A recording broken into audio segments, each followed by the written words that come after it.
Assalamualaikum warahmatullahi wabarakatuh. Kami dari kelompok 19 ingin mempresentasikan hasil kerja kami tentang produk nutraceutical chondroitin.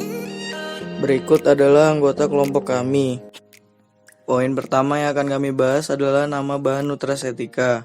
Chondroitin atau chondroitin sulfat adalah nama glikosaminoglikan atau GAG yang terbuat dari urutan alternatif unit asam uronat tersulfasi berbeda dan N-asetil galaktosamin. Chondroitin sulfat terdiri dari asam beta-glukuronat dan N-asetil galaktosamin sulfat. Poin selanjutnya yang akan kami bahas adalah struktur kimia. Struktur kimia dari chondroitin memiliki 15-150 monomer. Selanjutnya ada karakteristik fisikokimia. Berat molekul dari chondroitin adalah 14.000. Ukuran bahan chondroitin bervariasi. Viskositas dari chondroitin relatif tinggi dan mampu mengikat air. Efek penggunaan chondroitin yaitu mengobati penyakit sendi. Selanjutnya ada dosis oral yang dianjurkan. Dosis oral yang dianjurkan 1200 sampai 1500 mg per hari. Poin selanjutnya adalah sumber dan teknologi. Sumber bahan chondroitin secara komersial diperoleh dari tulang rawan sapi atau anak sapi. Sumber lain seperti kartilago hiu, ikan, dan unggas juga digunakan. Selanjutnya ada teknologi manufaktur atau ekstraksi. Teknologi manufaktur chondroitin dengan mengisolasi chondroitin sulfat dapat menggunakan metode asam yaitu ekstraksi menggunakan larutan asam terhadap bahan baku selama kurun waktu dan suhu tertentu atau sebaliknya dengan metode basa. Poin selanjutnya adalah teknik analisis senyawa chondroitin. Teknik analisis pertama yaitu HPLC atau High Performance Liquid Chromatography. Prinsipnya adalah pemisahan komponen analit berdasarkan kepolarannya. Setiap campuran yang dikeluarkan akan terdeteksi dengan detektor dan direkam dalam bentuk kromatogram. Selanjutnya ada elektroforesis agarosa. Prinsip elektroforesis agarosa adalah teknik pemisahan asam nukleat atau protein berdasarkan perbedaan medan listrik. Molekul dan partikel bermuatan akan bergerak ke arah elektrode yang memiliki muatan berlawanan di bawah pengaruh medan listrik. Selanjutnya ada elektroforesis kapiler.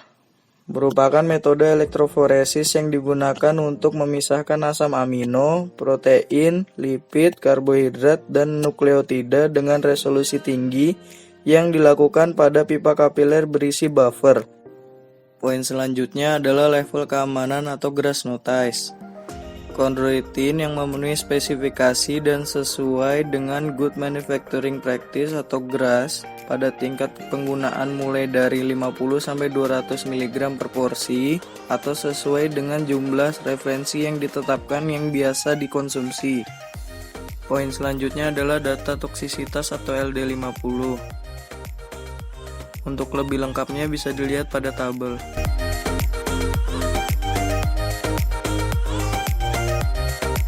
Poin selanjutnya adalah profil metabolisme dan bioavailabilitas chondroitin.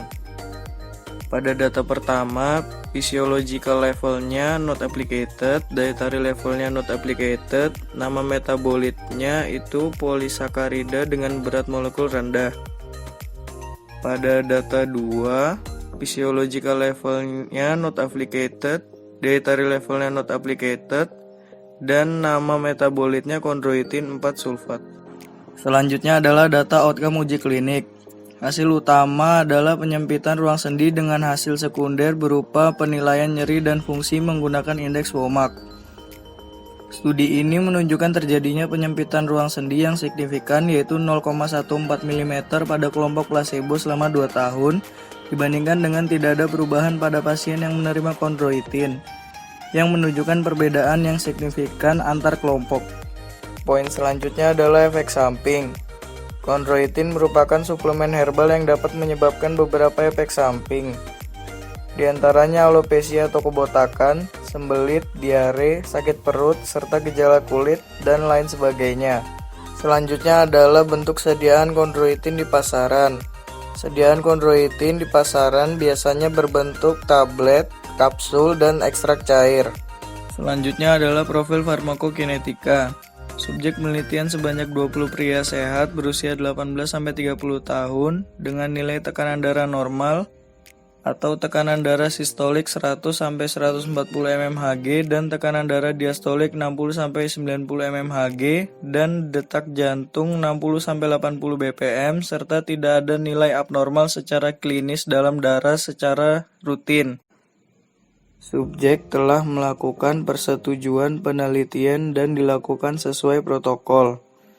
Kondroitin yang digunakan dalam bentuk sediaan kapsul dengan dosis 400 mg per kapsul.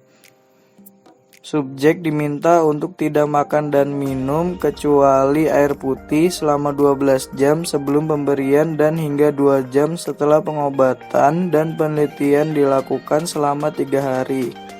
Poin selanjutnya adalah profil farmakokinetik dari kondroitin. Untuk Cmax-nya itu 12,7 mikrogram per mililiter. Untuk Tmax-nya itu 2,4 jam. Untuk AUC048 itu 179,1 mikrogram XH per mililiter. Untuk AUC024 itu 111,4 mikrogram XH per mililiter. Untuk tes setengahnya itu 5,16 jam. Poin selanjutnya adalah data sinergisme dengan obat atau nutrasetika lain. Yang pertama ada glukosamin dengan kondroitin. Fungsinya itu mengurangi rasa nyeri, mencegah atau memperlambat kerusakan kartilago, dapat menginduksi sintesis metaloproteinase. Yang kedua ada MSM dengan kondroitin sulfat. Fungsinya adalah sebagai peningkatan klinis yang signifikan dalam hal pereda nyeri pada pasien OA dengan kelas 1-2 Kallgren-Lorenz. Fungsi lainnya adalah untuk meningkatkan proses regenerasi pada jaringan tulang rawan tubuh dan menghasilkan cairan sinovial atau pelumas sendi pada gerakan sendi. Poin selanjutnya adalah klaim interaksi yang menguntungkan antara kondroitin dengan obat atau nutrasetika lain. Contohnya adalah glukosamin.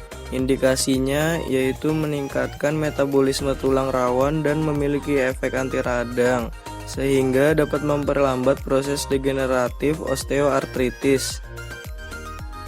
Bentuk reaksinya yaitu glukosamin dan kondroitin merangsang sintesis proteoglikan di tulang rawan artikular dan menghambat aktivitas enzim kolagenase yang bertanggung jawab untuk menghancurkan tulang rawan.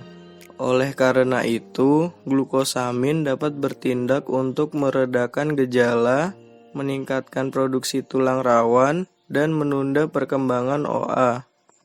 Poin selanjutnya adalah produk kombinasi nutrasetika. Yang pertama, ada GNC Triflex Promote Joint Health.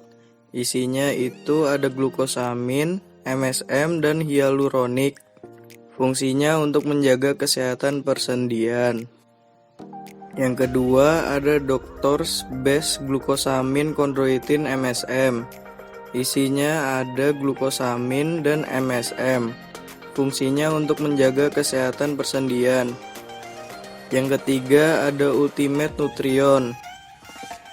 Isinya ada glukosamin, kondroitin, dan MSM. Fungsinya untuk menjaga kesehatan persendian. Yang keempat ada California Gold Nutrition. Isinya adalah glukosamin, MSM, dan hyaluronic acid. Fungsinya untuk menjaga kesehatan persendian. Yang kelima ada Kirkland Signature.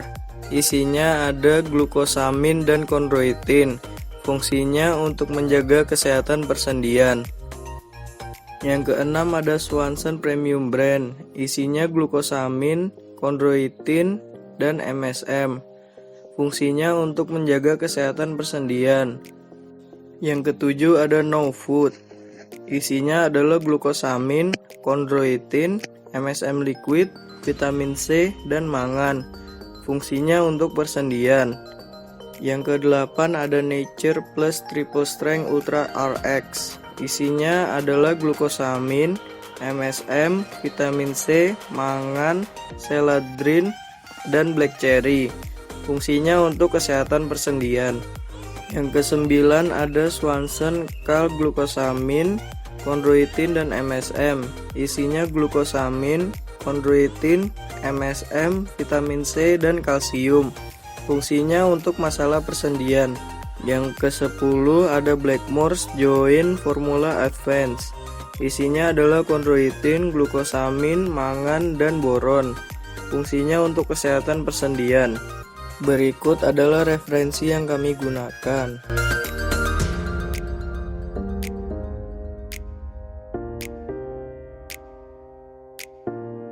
Demikian presentasi yang dapat kami sampaikan. Kurang lebihnya mohon dimaafkan. Wassalamualaikum warahmatullahi wabarakatuh.